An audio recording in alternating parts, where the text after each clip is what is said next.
자, 오늘 마태복음 5장 17절서부터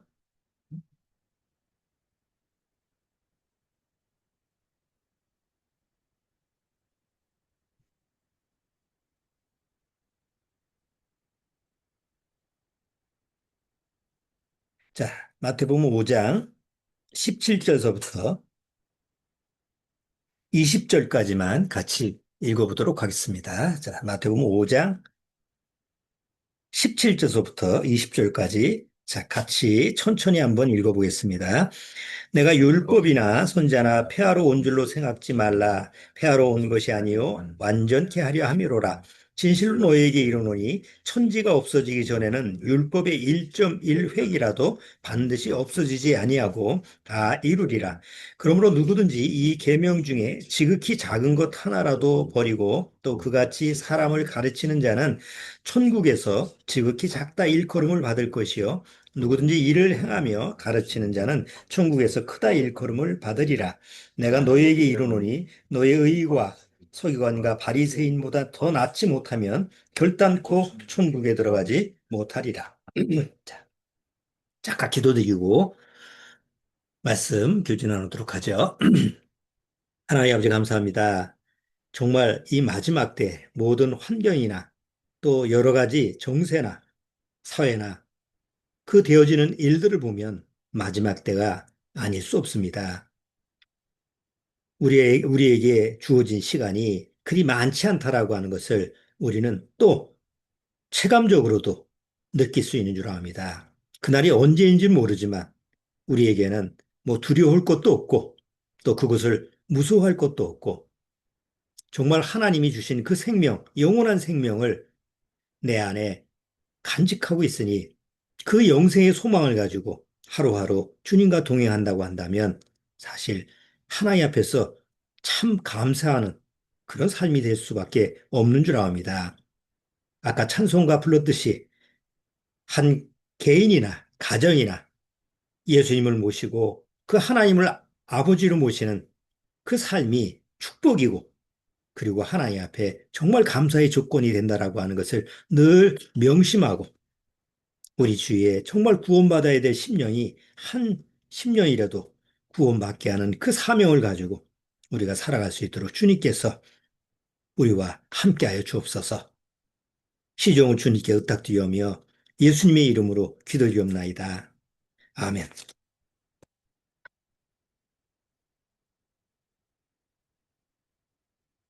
자, 우리가 이제 지난주에 소금 또 빛, 그게 우리에게 어떤 의미냐 이런 부분을 잠깐 살펴봤는데 오늘은 그 다음 17절서부터 20절까지 율법이라고 하는 것이 왜 하나님 앞에서 주어졌고 또 율법이라고 하는 것이 우리한테 어떻게 적용되느냐라고 하는 예수님의 말씀을 좀 다시 한번 우리가 다 많이 들어본 뭐 율법이냐 은혜냐 뭐 이런 거는 설교를 통해서 많이 들어본 얘기인데 뭐 되새김질하는 그런 의미에서 다시 한번 생각을 해보도록 하겠습니다. 여기서 예수님이 내가 율법이나 또 선지자나 폐하러 온 것이 아니다. 이제 제자들한테 얘기하면서 어떤 설명을 해주는 거예요. 왜냐하면 그 당시 예수님이 어떤 오해를 받았냐면 아니 저 양반이 뭐 율법을 좀 무시하네. 어? 특히 그 율법을 잘 아는 서기관, 바리새인들 이런 사람들 입장에서는 아주 상당히 반감을 갖게 하는 그런 예수님의 모습이 있었죠. 그러다 보니까 율법 폐기론자다. 요즘 얘기하면 율법을 아주 무시하는 거다.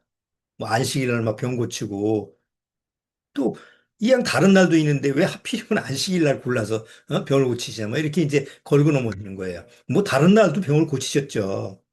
근데 안식일날 왜 병을 고쳐주냐? 왜 귀신을 쫓아주냐? 이런 거 가지고 막 시비를 걸고 뭐 이상하다. 저건 이단자다. 이렇게 이제 몰아가니까 예수님이 이제 제자들한테도 네, 다시 설명을 하는 거예요. 내가 율법이나 선자나 이렇게 폐하러 온 것이 아니다. 그럼 뭐 때문에 오셨느냐? 완전하게 하기 위해서 왔다. 그러면 불완전한 건가? 그런 또 의문점이 들잖아요. 왜냐하면 그 당시에 율법이라는 것은 이스라엘 민족한테는 완전한 법이었거든요. 자, 그래서 이제 오늘 뭐 율법에 대한 얘기를 설명을 하니까 그럼 법이라고 하는 것이 어떻게 사람들한테 주어졌고 왜 사람들은 법을 만들까? 법 없으면 못 사나? 우리가 무법천지하자고 천지하잖아요. 그야말로 하늘과 땅에 법이 없는 거예요. 그럼 법이 없으면 잘 살 수 없나? 어떨까요? 만약에 법이 없다면.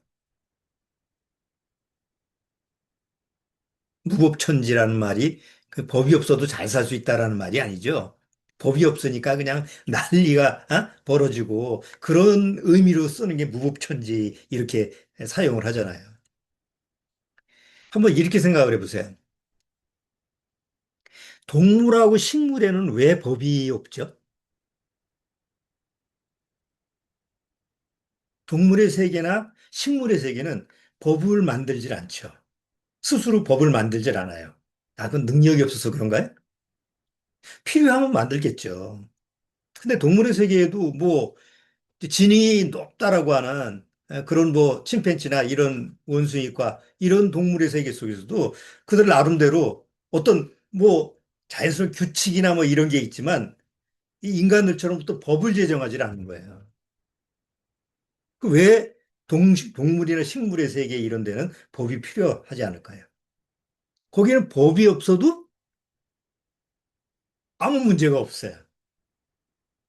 법이 없어도 기본 원칙대로 살아가는 게 동물의 세계예요. 그렇죠? 식물의 세계. 광합성 작용을 하고 그 자기가 태어난 그 장소에서 그냥 기본 원칙, 주어진 그 법칙에 따라서 한치도 오차 없이 살아가는 게 동물의 세계, 식물의 세계야. 그 동물의 세계 이 KBS에서 그거 보면은 서로 상호 뭐 약육강식이니까 강한 동물이 약한 동물을 잡아먹고 이렇게 하지만 강한 동물이 약한 동물을 잡아먹지 않으면 어떤 문제가 생길까요? 갑자기 숫자가 늘어나서 예를 들어서 초식 동물을 잡아먹질 않으면 초식 동물이 그 아래에 있는 그 생태계를 다 무너뜨려. 그러니까 적절한 수의 그 조절을 하는 거예요. 그러니까 하나님이 정하신 어떤 기본 원칙이 있는데 그 기본 원칙대로 동물의 세계나 식물의 세계는 거기에 딱 맞춰서 살아가기 때문에 법이라는 게 필요 없는 거예요. 근데 인간들은 어때요? 원래 하나님이 사람을 창조하셨을 때는 원래 사람에게도 기본 원칙이 있죠. 우리가 세상 말하는 기본 원칙과 상식에 준하는 삶을 인간한테 정해줬어요. 뭐 살인하지 말라, 십계명처럼 간음하지 말라, 뭐 이런 거 없이도 정상적으로 살아갈 수 있는 삶을 정해준 것이 바로 하나님의 기본 원칙이에요. 그래서 동물의 세계를 보면 뭐 십계명 같은 거 없잖아. 그런 거 없어도 아무 문제가 없이 살고 식물의 세계 속에서도 그런 뭐 인간들이 말하는 뭐 민법, 형법 뭐 이런 거 없어도 아무 문제가 없어요. 그렇죠? 식물의 세계를 보면 여기서 뭐 과일나무가 열리고 옆에서 소나무가 살고 뭐 막 뒤섞여 있어도 그 뒤섞여 있는 곳이 정상적으로 아주 그냥 잘 그 환경에 맞춰서 살아가요. 근데 인간이 조림을 하면 한 가지만 심잖아요. 예를 들어서 뭐, 과일이면 사과나무만 심고, 아니면 괴나무 심고, 그럼 거기에 무슨 문제가 생겨요? 그 한 나무만 계속 심으면 그거에 맞는 병충해가 들어서 서로, 이거 여러 가지가 섞여 있으면 서로 상호작용을 해서 뭐, 병충해도 막아주고, 또 약한 놈은 또 강한 놈이 또 커버를 해주고 이렇게 해주는데 하나만 재배를 하면 거기에 병균이 들어오면 순식간에 없어지는 거예요. 그 요새 GMO라고 그러죠? 콩, 뭐, 유전자 변형 식물. 그냥 드넓은 평야에다가 밀만 딱 심어. 계량종으로 그냥 밀 하나 심어. 그러면 어떤 병충해가 오면 그 품종, 그 품종의 것은 싹 죽일 수 있는 병충해가 오면 싹 죽어버려. 그럼 나머지는 만약에 그것만 다 심었다고 하면 예를 들어서 그 품종이 제일 좋아서 뭐 곡식도 많이 생산되고 뭐 나중에 추수를 하면 돈이 많이 생기니까 그것만 어느 농가나 다 그걸 심어야. 그럼 나중에 병충해가 있을 때는 다 죽어. 만약에 이쪽의 품종인데 여기는 뭐 좀 다른 거고 저쪽 다른 밭에는 또 다른 거고 이렇게 여러 가지 섞여 있으면 한 종이 죽어도 병충해가 이쪽 거는 아직 거기에 침투할 만한 대항이 없으니까 거기 살아남는데 요즘 이 식물을 재배하는 데는 그게 아닌다는 거예요. 그래서 가장 문제가 되는 게 바나나래요. 바나나의 품종이 한 60여 개가 되는데 바나나 중에서 제일 맛있고 제일 품종이 뭐 수입성이 좋은 그 종류가 있대요. 그러니까 모든 농가에서 그것만 심는 거예요. 그게 수입성이 좋으니까. 근데 어떤 병충해가 들어와서 그 농장을 쑥대밭을 만들면 그것만 심은 농장은 다 죽는 거예요. 다른 품종도 이렇게 섞여서 심어야 되는데 그렇게 되질 않잖아요. 그것처럼 하나님이 모든 생태계에서 동물의 세계나 식물의 세계에서는 기본 원칙과 상식에 준하는 법칙을 줬기 때문에 거기서 순응을 하고 그대로 살기 때문에 아직까지 보존이 되는 거예요. 인간이 막 자연을 파괴하잖아요. 막 어디 밀림을 파괴하고 우리도 뭐 어디 저기 생태계 파괴를 하죠. 근데 아 이거 안 되겠다 싶어가지고 자연 보호 지역을 지정해가지고 더 이상 못 들어오게. 그러면 인간들 때문에 다 망친 그 자연 생태계가 한 사람들 못 들어오게 하고 거기서 차단시켜서 그냥 내버려 두면 자연 생태계가 제대로 돌아가는 거예요. 다시 원점으로 회복되는 거예요. 그게 기본 원칙대로 살아가기 때문에 그래요. 그런데 유독 인간만큼은 죄가 들어온 다음에 그게 무너진 거예요. 하나님 주신 기본 원칙이 무너진 거예요.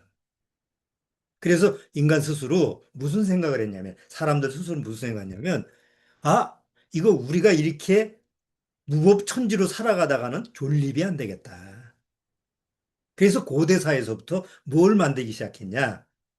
우리도 뭔가 법이라는 게 있어야 되겠다. 뭔가 규칙이라는 걸 우리가 만들어야 되겠다 해서 만들어진 게 법이다 말이에요. 법이라고 하는 그 한자에 보면 이 삼수변에다가 거자, 거할 거자거든요. 그러니까 물이 흐르듯이 자연스럽게 이렇게 내려가는 그게 뭐예요? 기본 원칙이라고, 질서라고, 법이라고 하는 것이. 질서대로 이게 움직이게 만드는 게 법인데 법이 없으면 그게 안 되는 거예요.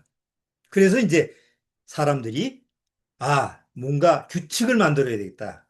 좀 질서 있게 우리가 다 존립하려면 스스로 다 망하지 않으려면 우리가 이렇게 좀 기본적인 어떤 원칙을 좀 만들자 해서 만들어진 게 법이었다. 그래서 옛날 메소포타미아 문명, 지금 이제 갈대아 우르라고 하는 이란이죠, 이란. 그 우르라고 하는 지역에서 우르난미법이 있어요. 그게 가장 지금 인간이 발견된 법 중에서 가장 오래된 법 체계예요. 그러니 이란이 마음을 지금 트럼프가 그 고작 역사 200년밖에 안 되는 그 서양 문명이 와가지고 힘으로 무력한다고 해도 그 엄청난 역사를 가지고 있는 이란 사람들이 눈 하나 깜짝하겠냐고. 술을 잘못 둔 거지. 죽어도 그냥 우리는 옛날서부터 가지고 있는 그 전통과 그들이 가지고 있는 뿌리 깊은 그런 역사가 있는데 쉽게 무너지는 그런 사람들이 아니에요. 최초에 바로 법을 만들었던 사람들이다. 그 지역에서. 그러다가 우리가 유명한 그 다음에 바벨론 문명이 나오죠. 메소포타미아 문명 다음에 바벨론 문명이 나오죠. 그때 유명한 함무라이 법전이 나오는 거예요. 우리 역사책에서 배우잖아요. 최초의 법전, 함무라이 법전. 그 함무라이 법전에서 유명한 게 뭐예요? 눈은 눈으로, 이는 이로. 그렇게 처벌을 하는 그런 아주 강력한 법이 써여 있는 그게 이제 함무라이 법전이에요. 우리나라도 옛날 고조선 시대에 그 법이 팔족법이라는 게 있어요. 그 살인을 하면 죽이고 사용하고 남의 걸 훔치면 뭐 이런 유명한 팔조법이라는 게 있는데 고조선 시대라고 하는 건 옛날 우리 예수님 당시예요. 지금 그 가야 시대 바로 전에가 예수님 그 BC 2000년 저 AD 2000년 전이죠. 그러니까 그 지경의 법이 우리나라의 최초의 법이 발효된 게 고조선 시대예요. 왜 우리나라에 온 사람들도 그런 법을 만들었을까? 그래야지 질서를 잡고 사람들이 출입할 수 있으니까. 그러다가 삼국시대에 와서 뭐 법이 조금 체계화되다가 그 다음에 이제 신라시대, 뭐 통일신라시대 그때 가서부터 이제 중국법을 도입했어요. 그리고 넘어와서 고구려 이렇게 넘어오다가 조선시대 가서 유교, 효를 중심으로 하는 유교의 법을 체계화시키는 게 조선시대였고. 그 다음에 이제 우리나라가 일대 망했잖아요. 여기서. 근데 우리나라의 근대 초기 법은 일본법을 또 도입했어요. 우리나라의 그 기본 바탕에 보면 일본법이 많이 적용돼 있죠. 지금은 많이 없어졌지. 그러다가 이제 아, 지금 우리 그 헌법이 만들어지는 그 지금 민주주의 헌법이 만들어진 거예요. 그 민주주의 헌법은 어디서 도입했게? 미국의 법을 도입한 거예요. 그러니까 우리나라는 순수한 법이 없어. 다 외국 거 이렇게 짜집기 해가지고 이렇게 만들어지는 법이에요. 자, 세상법의 공통점이 뭐죠? 사람들이 이렇게 법을 만들어서 이렇게 법을 체계화 시켜가지고 만들었는데 공통점이 뭘까요? 그 법은 역사적으로 보면 다수를 위한 법이 아니에요. 사실은 지금은 민주주의 어떤 법 체계가 뭐 우리나라도 헌법 중심으로 해서 민주주의의 헌법이 만들어졌으니까 그렇지. 꼭 예를 들어서 그 전까지만 조선시대까지만 해도 그 법은 주로 누구를 위한 거예요? 소수를 위한 거예요. 뭐 왕권 강화, 그 다음에 뭐, 사대부, 산업공상이 있었잖아요, 우리. 그러니까 선비를 중심으로 한 그런 법 체계. 그러니까 노예나 천민, 이런 데에는 법이라고 하는 것은 뭐 혜택을 못 보죠. 이거 우리만 그런 게 아니라 옛날 유럽 사회도 그렇고, 뭐, 다른 나라도 다 마찬가지예요.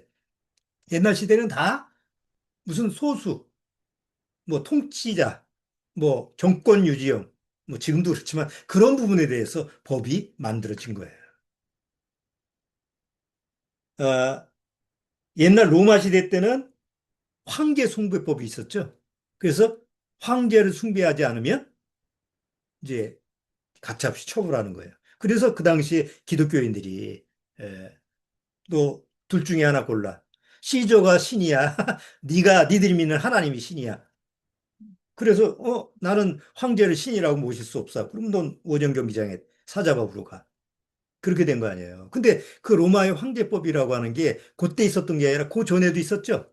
우리 성경의 역사를 보면 메데파사 때 유명한 다니엘이 메데파사의 그 왕이 야, 우리 법에는 왕에게만 절하게 돼 있지. 왕이 신이니까 다른 신한테 절하면 어디로 들어가요? 사자굴에 넣는 법이 있었잖아요. 그래서 다니엘이 나는 하나님 앞에 기도하는 하나님 앞에만 절한다. 이래서 결국 어디로 던져졌어요? 사자굴에 던져졌잖아요. 우리 성경 기록이 나오는 거잖아요. 예, 그런 악법, 아주 그 나쁜 법이라고 하는 것이 옛날 고대 사회에서는 상당히 많이 진행됐어요. 그리고 근대까지도 마찬가지예요. 각 그 여러 나라의 법을 보면 그런 정말 상상할 수 없는 그런 법들. 지난번에도 한번 얘기했죠. 인도의 사티법이 뭐라고 그랬어요? 결혼했는데 남편이 먼저 죽어. 그러면 그 부인을 화형을 시켜서 불에 떼서 죽이든지 뭐 산채로 같이 묻든지. 우리 옛날에도 그런 게 있어요. 순장이라는 제도가. 예, 그런 법이 일반 사람들이 만든 이게 법에서는 그런 법을 만들었단 말이에요. 그 다음에 중국 같은 경우는 전족법 해가지고 여자들 발을 조그맣게 만들어서 도망 못 가게 하기 위해서 발에다가 그냥 뭐 끈으로 그냥 꽁꽁 묶어놔가지고 발을 못 크게 하는 법. 세상에 그런 법이 있어요. 근데 엄연히 그런 법이 있었단 말이에요. 그 다음에 뭐 미국 같은 경우도 뭐 와서도 노예법이라고 하는 게 엄연히 존재했으니까. 나치 독일 때는 유대인들에 대한 박탈법, 또 남아프리카 공화국 유명하죠? 흑인, 백인, 의자도 따로 앉아야 되고, 버스도 따로 타야 되고, 화장실도 다 분리시키는 그런 법. 그거 다 인간이 상상 속에, 생각 속에서, 아, 이게 필요하다고 만들었는데, 사실은 악법이죠. 근래 일제시대 때는 일본이 우리한테 무슨 법이에요? 창씨 개명법. 중세 유럽에서는 마녀법 해가지고 뭐 좀 이상하다. 그러면 마녀로 몰아가지고 마녀 사냥한. 그러니까 우리가 그 법이라고 하는 역사를 쭉 보면 사람들이 아, 이건 우리가 스스로 존립하기 위해서 필요하다. 질서를 위해서 필요하다라고 만든 법이라고 하는 그 체계가 얼마나 홍맹랑하고 아직 인간의 근본적인 어떤 그 마음 상태가 어떠냐라고 하는 것을 여실히 보여주는 그런 모습적인 법이 많았던 거야. 그래서 사람이 만든 법은 끊임없이 없어지고 만들어지고 없어지고 만들어지고.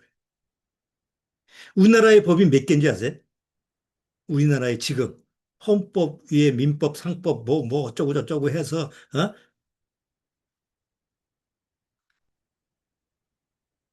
몇 개나 될 것 같아요. AI한테 물어보니까 모른다. 아니 왜냐하면 법이 규례까지 예를 들어서 규례, 조례 뭐 이런 거 많잖아요. 그런 거까지 총통 들어오면 숫자가 없어요. 그리고 매 없어지고 새로 만들어지고 뭐 이렇게 계속 변화가 되니까 뭐 어떻게 딱 정해놓을 수가 없대요. 그게 이제 세상 사람들이 만들어 놓은 법 체계라는 거죠. 끊임없이 만들어져요. 뭐 지금 없어 우리나라의 대표적인 없어진 게 뭐 호주제 없어졌죠. 간통죄 없어졌죠. 그다음에 통행금지법. 우리 뭐 주원이 같은 나이 때는 뭐 통행금지가 뭐야. 옛날에 그냥 사이렌만 부르면 막 도망치고 막 조금만 늦어도 남의 집 그늘에서 숨고 그런 게 옛날 시절이 있었는데 지금 그런 게 없잖아. 어?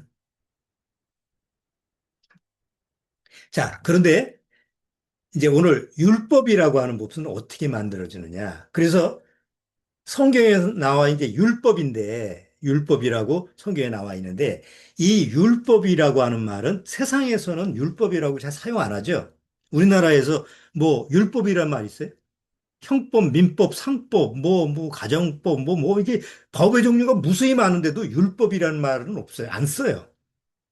그리고 뭐, 다른 나라도 마찬가지. 미국의 뭐 성문법 해가지고 뭐 여러 가지 법 체계를 얘기한다고 해서 그거를 율법이라고 얘기하진 않아요. 근데 사실은 종교적인 면에서는 율법이라고 써요. 뭐 불교에서도 쓰고, 힌두교에서 쓰고. 그러니까 율법이라고 하는 그 말 자체를 어떻게 이제 사전적 용어로 하면은 신이 내려준 법.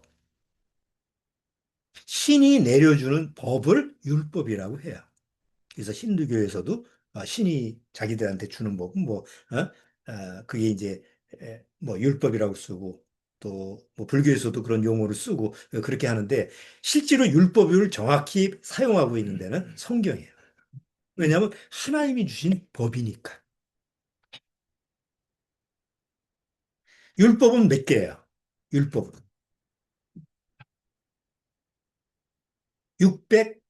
613개입니다. 정확하게 성경에서 614, 아니, 율법은 어떻게 법이 정해져 있습니까? 아니, 하나님이 정해졌기 때문에 숫자가 안 바뀌어요. 613개. 지금서부터 3,500년 전에 하나님이 주신 그 법은 딱 정해져 있어요. 613개. 그 중에 이거 하지 말라라고 하는 계명이 이제 그 율법이 365개예요. 아, 외우기가 쉽잖아요. 그리고 나머지 이제 법, 나머지가 몇 개요? 빼면 248개가 나머지 법. 그래서 613개의 율법의 체계가 있어요. 제사법 말고. 그리고 그중에 대표적인 게 이제 우리가 흔히 아주 잘 아는 십계명이라는 게 대표적인 법이죠. 근데 그 하나님이 준 율법은 지금 3,500년이 지난 지금도 전혀 변함이 없어요. 고친 적도 없고, 뺀 것도 없고, 거기다 더한 것도 없어요. 보세요. 옛날에 사람이 만들어 놓은 그 무수한 법, 아까 뭐 유명한 함무라이 법전, 그것도 이미 폐기가 돼서 없어요. 법의 어떤 뭐, 지금의 법의 어떤 기본이 됐지만 그렇다고 해서 지금 함무라이 법전을 지키는 사람은 없잖아요. 옛날 로마법 지금 쓰는 사람이 있나요? 없어요. 그 이후에 뭐 여러 가지 법, 아까 얘기했지만 계속 바뀌고 없어지고 바뀌고 없어지고 우리나라 법도 마찬가지예요. 근데 이상할 정도로 성경에 기록된 하나님신 율법은 한 번도 바뀐 적이 없고 거기에 고쳐 쓴 것도 없고 우리가 요새 법 보면 수정을 하잖아요. 시대가 바뀌니까. 지금 이거는 좀, 시대가 지나서 적용이 안 돼. 그러면 뭐 폐기를 시키든지 없애긴 뭐하면 그걸 좀 고치든지 하는데 여기 613개는 절대 고치거나 이럴 수가 없어. 왜? 하나님이 명령을 해. 이것은 빼거나 더해서는 안 돼. 그래서 지금까지 보존되고 앞으로도 계속 보존되죠. 그래서 예수님이 여기서 뭐라고 그랬어요? 율법의 1.1획이라도 지난번에 언제 우리 히브리어 한번 그 알파벳 배운 적이 있죠. 그 히브리어 보면 뭐 이상하게 글씨가 이렇게 아랍 글씨하고 비슷한데 뭐 이렇게 했다가 점도 하나 찍었다가 삐침도 있다. 뭐 이상한 그런 게 있죠. 거기에 한 획, 한 점이라도 없어지지 아니한다 그랬죠. 아니, 보통 세상에서 어떤 법이라고 하는 것도 그냥 고칠만 하잖아요.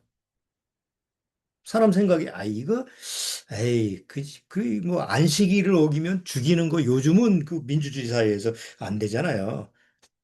그럼 그 법은 없애버리면 되잖아요. 근데 없앨 수가 없는 거예요. 하나님이 주신 거니까. 신이 내린 거이돼 그럼 무시하면 되는 거지. 그렇다고 그 법 체계를 없애거나 수정하거나 폐기시킬 수가 없는 게 바로 하나님의 율법이에요. 그래서 예수님이 오셨을 때 내가 율법이나 옛날 선자가 하나님의 말씀을 받아 적은 사람이니까 모세와 같은 선자, 그걸 폐하러 온 것이 아니다. 완전케 하기 위해서 왔다라고 말씀하시면서 율법의 1.1핵이라도 없어지지 아니한다. 왜? 하나님이 주신 법이니까.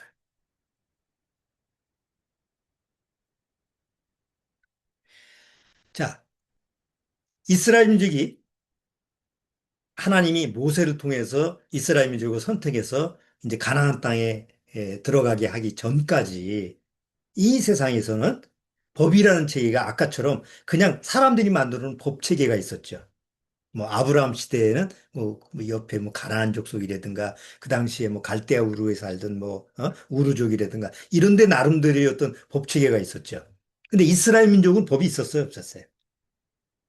없었습니다. 이집트 법을 따랐겠죠. 이집트에서 400년 동안 종살이 할 때는 이집트 법을 따랐어요. 그런데 하나님이 모세를 통해서 그들을 이끌어내라고 그러죠. 그래서 아주 유명한 홍해를 건너서 이제 사막을 거쳐서 광야를 거쳐서 가나안 땅에 갑니다. 근데 가기 전에 시내산에서 어떤 사건이 하나 있죠. 하나님이 이스라엘 민족에게 뭐라고 얘기했냐면 나는 너의 하나님이고 내가 너희를 책임질 테니까 바로 나만 바라보고 나를 따르라. 그러면 너희들은 산다. 하나님이 모세를 통해서 이스라엘 민족한테 그 얘기를 하셨어요. 율법을 얘기한 게 아니에요. 율법 전에 하나님이 이스라엘 민족한테 너희는 나 하나님만 신으로 모시고 그냥 따라오라. 그게 뭐냐면 기본 원칙이라는 거예요. 그러니까 우리가 자꾸 착각을 하는 게, 하나님도 사람들한테 무슨 기본 원칙을 법으로 줬을 거야. 이렇게 생각을 하는데, 하나님이 이스라엘 민족한테 줄 때 그 기본 원칙과 상식은 하나님 자신이었다는 거죠. 어떤 법이 없었어요. 그러니까 이스라엘 민족은 법이 없어도 하나님을 모시고 살면 사실은 무법으로 살 수 있어요. 그런데 이스라엘 민족이 모세에게 뭐라고 했냐면 무슨 말씀이든 하세요. 하나님이 무슨 말씀을 하시든지 우리는 다 지킬 테니까 아주 그냥 호언장담을 하죠. 그러니까 이스라엘 민족이 뭐라고 생각하는 거예요? 아, 우리는 뭔가 무엇을 얘기해도 지킬 수 있는 이 법도덕을 가지고 있는 사람이다. 뭐, 요즘 얘기하면 법치주의의 상식에 맞는 사람이다. 뭐, 뭔 얘기를 하든 우리는 거기에 맞춰서 살 사람이다. 이렇게 생각을 했던 거예요. 그래서 하나님이, 아, 저것들한테 기본 본질을 좀 깨닫게 해야 되겠다. 본인 스스로가 기본 원칙과 상식에 준하는 사람이 아니라는 것을 깨닫게 해야 되겠다라고 해서 시내 산에서 모세를 통해서 율법을 주신 거다. 그 중에 대표적인 게 십계명인 거예요. 우리 십계명 다 아시죠? 교회 나가면 뭐 교회 문만 들어서면 그냥 십계명 달달 외우게 하고 교회 안 나가는 사람도 기독교 하면 십계명 지키는 법 그렇게 알고 있잖아요. 근데 하나님이 이스라엘 민족한테 십계명 돌판을 이렇게 돌에다가 모세한테 새기라고 했을 때 모세가 그 십계명 돌판을 가지고 내려오잖아요. 그 가지고 내려오는 순간에 이스라엘 민족은 어떤 모습을 취했죠? 모세가 없는 사이에 금송아지 만들어가지고 거기서 그냥 옛날 애굽에 살았던 그 애굽에서 옛날 우상을 섬겼던 이집트인들의 모습을 보고 따라했잖아요. 그래서 돌판이 깨지죠? 그 얘기는 무슨 얘기예요? 이미 하나님의 율법을 주셨음에도 불구하고 이미 그 전에도 지킬 수가 없는 존재라는 거예요. 그래서 깨진 거예요. 그리고 다시 써서 그 다음서부터는 어디다가 넣어놓게 하죠? 언약궤 안에다가 넣어놓게 하잖아요. 만약에 지킬 수 있는 법이라고 한다면 어떻게 해야 돼요? 각 집마다 가훈처럼 교훈처럼 돌판에 새겨가지고 맨날 들어가면서 나오면서 그 보고 지키라고 해야 되잖아요. 근데 성경에는 그런 말이 없어요. 그냥 언약궤 안에 들어가 있는 거예요. 왜? 더 이상 이스라엘 민족이 지킬 수가 없는 법이니까. 자, 그런데 이스라엘 민족은 그 이후에 거의 예수님 오실 때까지 1500년 동안 그 율법을 어떻게 생각했어요? 그걸 지켜야만이 하나님 앞에 의로워지고 나아갈 수 있다라는 그런 믿음, 종교적인 믿음을 가지고 살았던 거예요.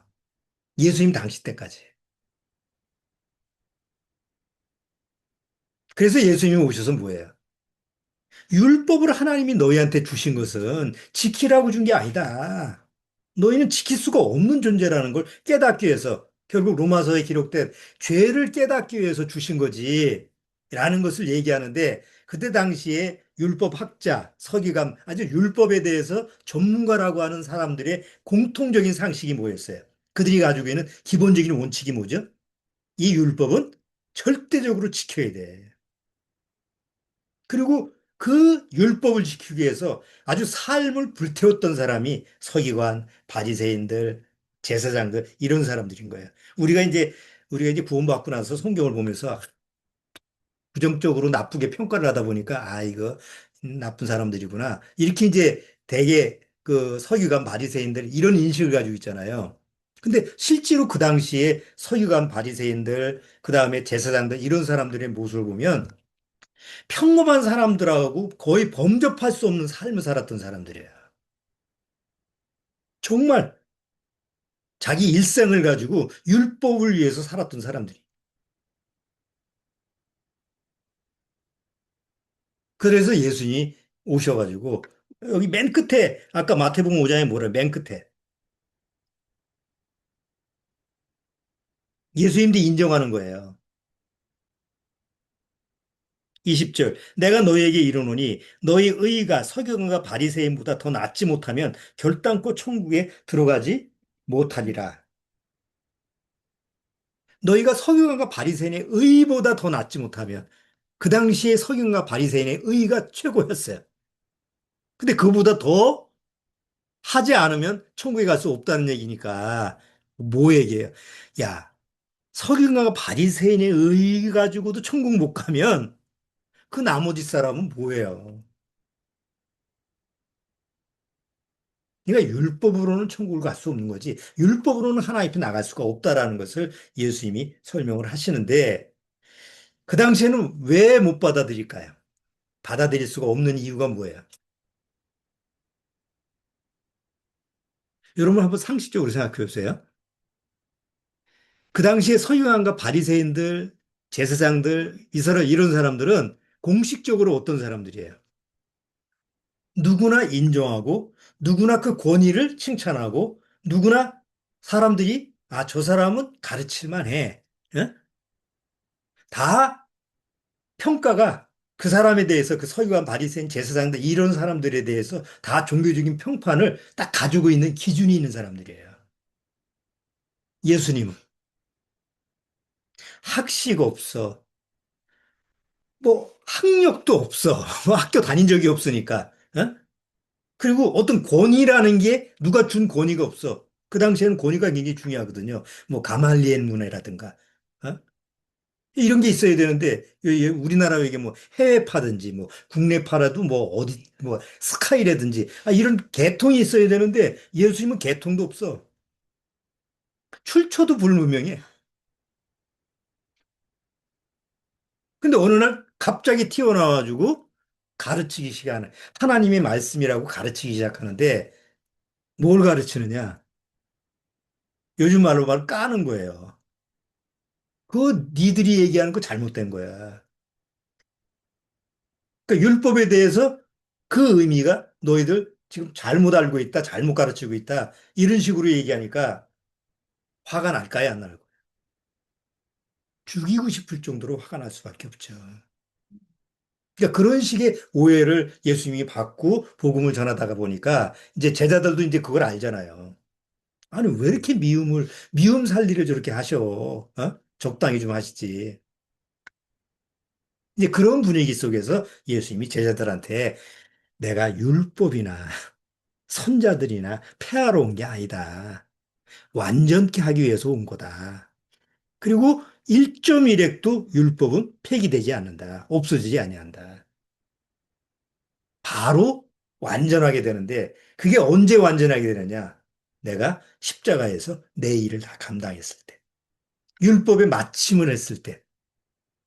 그럼 율법의 마침이 뭐예요? 율법은 살리는 게 아니라 죽이는 거예요. 그렇죠? 율법. 예를 들어 십계명 가장 쉽게 해서 십계명이라는 것은 내가 열심히 그걸 지켜서 하나님 앞에 나가는 게 아니라 거울처럼 십계명을 보고 아, 내가 이렇게 죽었구나.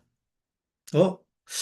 하나님을 제일로 둬야 되는데 나는 하나님 말고 또 제일로 두는 게 있는데 그러니까 1계명도 X. 우상을 섬기는데 2계명도 하나님의 이름 망령때 일컫는 적 쉽게 하나님을 또 이렇게 욕하고 하나님을 또 이렇게 농담처럼 얘기하고 이런 적이 있었는데 3계명도 X. 안식일 어겼는데 4계명. 살인하지 말라 가늠하지 나 살인한 적이 없어 가늠한 적 없어. 그거는 이제 몇 개 이렇게 도둑질하지 않아요. 이런 건 이제 개수를 치는 거죠. 그래도 성경은 뭐예요? 10개 중에 10개를 다 지켜야지. 야고보서에 갈라디아서 나와 있죠. 그 10 중에 하나라도 어기면 다 어긴 것이 되는 거예요.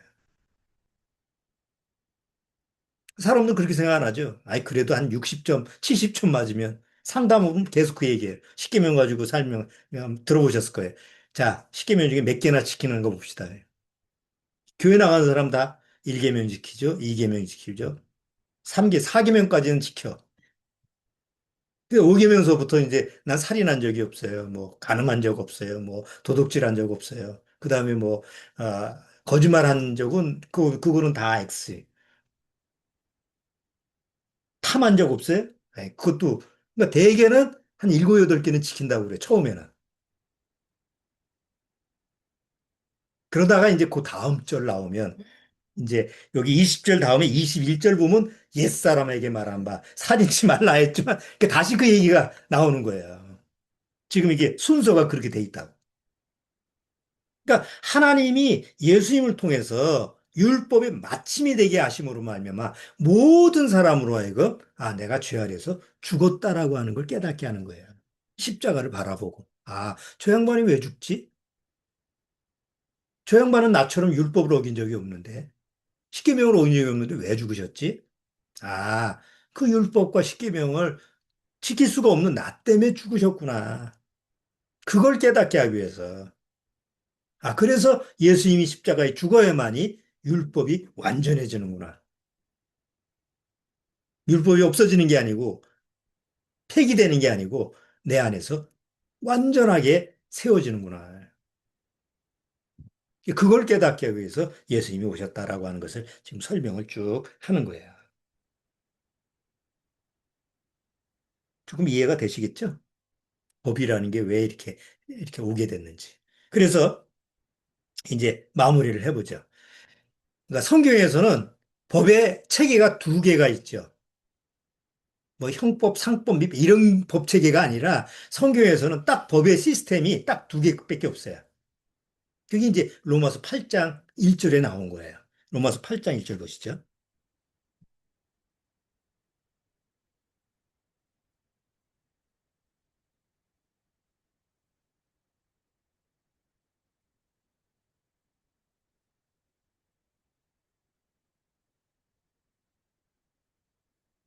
자, 로마서 8장 1절.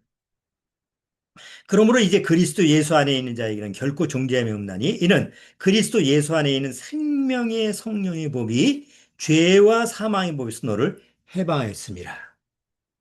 내가 구원받은 말씀으로 가지고 있는 그런 귀한 말씀이기도 한데 여기 보면 두 가지의 법 체계가 나오죠. 하나는 죄와 사망의 법이고 하나는 생명의 성령의 법이라고 나와 있죠. 죄와 사망의 법이라는 게 뭐예요? 이 세상의 모든 법 체계예요. 그게 왜 죄와 사망의 법이냐?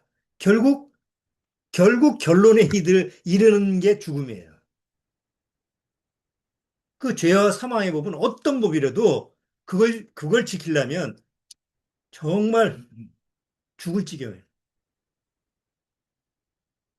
사람들은 그 법을 만들기를 좋아해요. 그래서 이제 집집마다 부부 십계명도 만들더라고. 그런 거 보셨죠? 어떤 집에 보면 부부 십계명 아주 우리 아주 그냥 잘 살자 부부끼리 잘 살자 해서 이제 부부 십계명을 액자로 만들어 가지고 거든 이렇게 걸어놓는 경우도 거기 보니까 하루 한 번 꼭 안아줘라. 얼마나 좋은 말이에요. 근데 항상 좋은 건 아니잖아. 싸울 때도 있고 싫을 때도 있고 안아주기 싫을 때도 있지. 그게 정상이지. 근데 이거를 하루에 꼭 한 번 꼭 안아주라고 했을 때 그런 상황이 오면 그건 죽을 지경이야, 그거는. 의무적으로 한다고 하면. 그러니까 뭔가 사람이 만든 법은 이게 살리는 법이 아니라 죽이는 법이라고. 과거를 묻지 말라. 좋은 말이지. 아픈 곳을 긁지 마라. 서로에게 고함치지 말라. 그거 지켰다가는 다 마음의 병을 갖고 결국 그냥 한번 소리치고 마는 게 낫지. 어? 그거 참다가 다 병걸로 죽어. 자녀 십계명도 있어요. 거기 보면 그 오은영 박사인가? 오은영 박사가 그 자녀 십계명 뭐 10개 쭉 써놓은 것 중에서 그래 때리지 마라. 말을 잘 들어야지. 애를 키우다 보면 정말 아무리 인내심이 강한 부모라 할지라도 저거 그냥 한 번 좀 치고 싶은 마음이 하루에도 몇 번이나 일어나잖아요. 그 때리지 말라라고 하는 계명을 지키기 위해서 죽을 지경 아니에요, 그게. 그러니까 이 세상에서 그 뭐 사람들이 나름대로 뭐 기본 질서를 지키기 위해서 그 만들어 놓은 법 체계라는 법이라는 그 자체가 사람들이 좋아하는 것 같지만 그게 참 죽을 법이다. 지키기 위해서는. 결국은 다 죽이는 법이에요. 그리고 아무리 그게 좋은 법이고 아주 잘 지켰다 하더라도 죽음이 오면 뭐예요? 매일 하루 한 번씩 안아줘도 죽음이 오면 뭐예요? 아무 소용가치가 없는 법이잖아, 그게. 그래서 죄와 사망의 법이에요. 그러니까 뭐 세상 법 지킬 필요가 없다. 그 얘기가 아니고 아무리 세상에 아주 상식적이고 좋은 법이라 할지라도 그건 세상 법인 거지. 살리는 법은 아닌 거예요. 그런데 여기 로마서 8장 1절에 무슨 법이 있어요? 생명의 성령의 법. 그게 하나님이 주신 법이에요. 처음 아담한테 주신 법이에요. 뭐예요? 야, 다른 거 다 먹어도 요거 먹지 마. 너 먹으면 죽는다. 그러면 그거 그냥 아이 뭐 머리 아프게 생각하지 말고 하나님의 말씀이니까 그냥 내가 지켜야지. 그게 기본 원칙으로 들어왔다 합시다. 뭐 살인하지 말라, 뭐 간음하지 말, 시키면 필요 없어도 아담과 하와는 이 세상의 왕으로서 모든 걸 통치하고 생육하고 번성했을 거예요. 법이 없는 사회죠. 법이 없는 세상이 하나님이 원래 창조한 세상이에요. 근데 죄가 들어오면서부터 뭐가 생기기 시작한 거예요. 죄가 있으니까 법을 만들어야 되는 거예요. 계속. 그렇죠? 횡단보도가 없었어. 그냥 도로야. 법이 필요 없잖아요. 그냥 가면 되는데. 횡단보도 하나 딱 생기면 뭐예요? 도로교통법, 뭐 몇 조, 뭐, 어? 속도를 얼마 내시오. 우회전할 때 뭐 어떻게 하셔요. 그래서 만들어지기 시작하는 거예요. 자, 하나님은 이제 구원받은 이유에서 해보죠. 구원받은 다음에 내 안에 뭐가 들어왔어요? 생명의 성령이 들어왔어요. 성령의 법이 들어왔어요. 그거를 그리스도의 법이라고 그래요. 에베소서에 보면 너희 안에 그리스도의 법을 성취하라 이런 말씀이 있어요. 그게 생명의 성령의 법이에요. 그 생명의 성령의 법이 들어온 거는 십계명이 다시 들어온 게 아니에요. 율법이 다시 613개가 들어온 게 아니에요. 그게 613개의 율법은 여전히 내 안에서 필요하죠. 뭘 깨닫기 위해서? 죄를 깨닫기 위해서 여전히 살아있는 법이에요. 그런데 그 죄를 깨닫게 하는 그 법이 말고 그 법을 완전케 한 예수님의 생명의 성령이 내 안에 들어와서 그게 기본 원칙이 되고 상식이 되는 거예요. 그러니까 동물처럼 식물처럼 법이 없어도 어떻게 살 수 있다? 원칙대로 살 수가 있는 거야. 왜? 동물은 죄가 없거든요. 그러니까 법이 필요 없는 거예요. 식물도 죄가 없기 때문에 법이 필요 없듯이 내 안에 죄가 이제는 어떻게 됐어요? 죄가 없어진 게 아니고 죄의 문제가 해결됐잖아요. 이제는 생명의 성령의 법이 내 안에 들어오셔서 그 법이 나를 기본 원칙과 하나의 보시기에 얘는 내가 준 기본 원칙과 상식대로 살아가는구나 라는 삶이 허용이 되는 거예요. 그렇게 사라지는 거죠. 그리고 성경을 보면 신약에 들어와서 구원받은 성도들의 그 삶의 모습을 보면 딱 정해진 법으로 사는 게 아니잖아요. 아, 하나님이 주신 기본 원칙에 성령의 법이 내 안에 적용되니까 아, 이렇게 사랑이 되네. 이렇게 희락이 되네. 성령의 열매가 내 안에 저절로 열리면서 아, 이렇게 기쁨이 되네. 의가 되네. 이걸 경험하게 되는 거죠. 그런데 그 성령의 법에 따르지 않고 죄의 법을 따라가면 여전히 또 육체의 열매가 열리는 거예요. 자, 오늘 예수님이 율법에 대한 부분을 다시 한번 제자들한테 설명을 하시면서 내가 율법을 폐하러 온 것이 아니다. 완전케 하기 위해서 온 거다. 그리고 율법의 1.1획도 없어지지 아니한다. 그건 영원히 존재하는 거다. 너희가 그 율법에 대해서 서기관과 바리새인의 의보다 더 낫지 못하면 결코 천국에 갈 수 없다. 그럼 어떡하란 말입니까? 이런 의문점이 이제 들게끔 얘기하시는 거예요. 그리고 나서 이제 그 다음에 가서 율법에 대한 십계명을 다시 설명을 하면서 너희들이 잘 아는 살인하지 말라라는 계명 있지? 너희들 잘 지킨다고 생각하고 있지? 그러나 너희 마음에 뭐 형제 보고 욕하고 뭐 이런 게 있으면 그건 살인자야. 아주 더 심층으로 들어가시는 거죠. 이제 그 부분은 다음 주에 우리가 더 계속 말씀을 좀 산상수훈의 예수님의 말씀을 더 배워보도록 하겠습니다. 자, 오늘 법이 왜 만들어졌을까? 하나님의 율법이라고 하는 것은 유대인들한테 준 건데 왜 그걸 우리가 지켜야 되지? 그렇잖아요? 교회 나가는 사람들이 목사님들이 십계명 지켜야 됩니다. 뭐 이렇게 얘기를 하면 그래. 목사님 말씀이니까 지켜야지 하면서도 마음의 의문점은 안 없어지는 거예요. 아니, 그 유대인들한테 준 거 아니야, 그거? 근데 왜 우리도, 우리 법이 있는데 그걸 그 지켜야 돼? 이런 의문점이 안 없어지죠. 근데 구원받고 나서는 이제 자연스럽게 이게 처리가 되죠. 아, 하나님의 죄를 깨닫게 하는 그런 법으로 주셨으니까 유대인이 아니면서도 우리한테도 이방인인 우리한테도 꼭 필요한 법이구나. 그리고 지금도 여전히 그 법은 유효하구나라는 것을 우리가 깨달을 수가 있습니다. 그래서 그런 면에서 그런 의미로 받아들이시면 잘 소화하실 수 있을 거예요. 자, 오늘은 여기까지 하도록 하겠습니다. 자, 기도하고 마치도록 하죠.